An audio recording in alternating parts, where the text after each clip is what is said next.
রোজিন্দা জিতছে।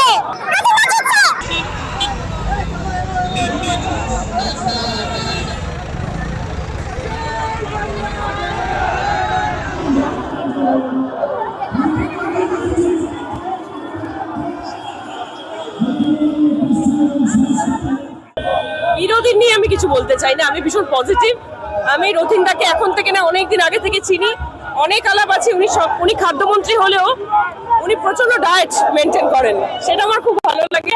আর আমি দেখছি এখানে এসে, আমি এতগুলো যে প্রচারে গেলাম, সব থেকে ভিড়, সব থেকে মানে সাপোর্টার আমি এখানে দেখতে পাচ্ছি রথিনদার, তো খুব ভালো লাগছে। আর এই সুন্দর বিকেল বেলাটা, এত সুন্দর সব ভালোবাসার মানুষদেরকে দেখতে পাচ্ছি, তাদের সাথে সময় কাটাতে পারছি, তাদের অনেক ভালোবাসা পাচ্ছি, ভালো লাগছে। বাচ্চাগুলো এখন বলা যাবে রোজিন্দা জিতছে।